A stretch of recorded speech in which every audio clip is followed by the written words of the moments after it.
उस पुत्र से क्या फायदा हुआ जो अपने माता पिता की सेवा नहीं कर सका, उनकी आज्ञा का पालन नहीं किया।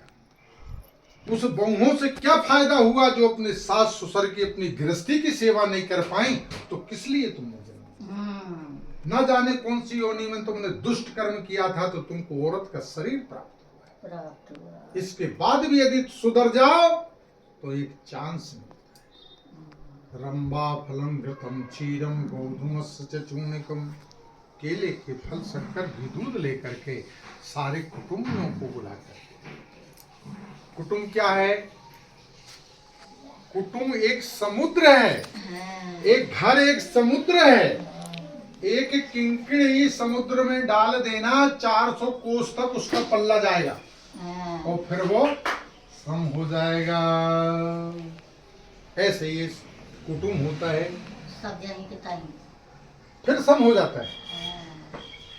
तब नारद जी ने आकर के इस लोक में इस कथा का महात्म बताया कि धर्म न दूसर सत्य समान, आगम निगम पुराण बखान। वेद पुराण मीमांसा हर एक चीज, इस सत्यनारायण भगवान की जो कथा है ना, ये बहुत छोटी है। तुम 18 पुराण करा लेना कैलाश, 6 शास्त्र पढ़ लेना, 4 वेद पढ़ लेना, रामायण पढ़ लेना। रामायण भी कितनी होती हैं? रामायण सत्य कोटि अपारा, 100 प्रकार की रामायण होती हैं। उसके बाद भी किसी में ये नहीं लिखा कि मरने के बाद तुम कुत्ता बन जाओगे, कि सांप बन जाओगे, कि गिलहरी बन जाओगे, कि तोता बन जाओगे।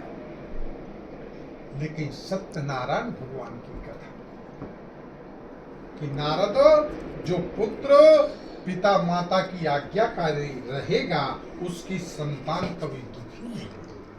जो बहुएं सास ससुर की सेवा करेंगी और परिवार को से जब मैं मर जाऊं तब जिंदे में भी तुमने पानी पिला दिया तो पुत्र के ऊपर बट्टा लग जाए। इनकी कमाई तुम 2 जने खा रहे हो और सेवा करवे बुट्टे मजात के महाराज तुम ले जाओ हमरे दादा बहू की सेवा करवे। ये कौन सा नियम? प्यासे हैं मेरी माता पिता, तुम जाकर नीर पिला देना।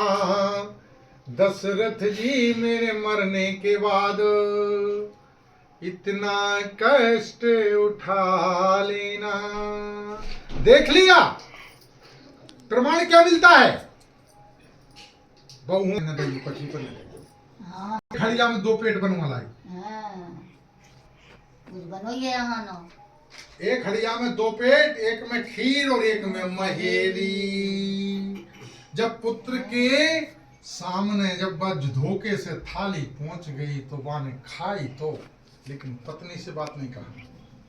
क्यों? पत्नी को क्या चाहिए? पत्नी को तो पैसा चाहिए था ना, घर द्वार चाहिए था ना, सास ससुर नहीं चाहिए था।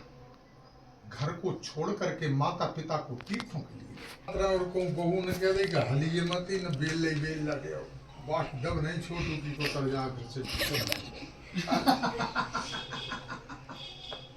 और देखो कथा सुनो वो बेटा विचार कर रहा है ने क्या कहा था। देर तक सोचो विचारो। पत्नी यदि हो तो कैलाश घाई नहीं, सुदामा जी उसका नाम था सुशीला। सुशीला ये बताओ कि 10-12 लड़के बच्चे रहे और वे खाना मांगे, माता जी खाना देते तो माता जी क्या करें? चूल्हो बार के और एक गंजी में एक पत्थरा डाल और कह दें बेटा चुर रहो। वो माता के दिल पे ख्याल करो जो अपने मोड़ मोड़ से झूठ बोल रहे, क्यों कुछ है ही नहीं। लड़के बच्चों का समय पास आ जाए और जे भी मोड़ी मोड़ा जाए तो वहां घोंस के देखे बच्चों पत्थरा क्या चुरता है। कि तुम मेरे पहले लड़के बच्चों को खाना फिर पति को खाना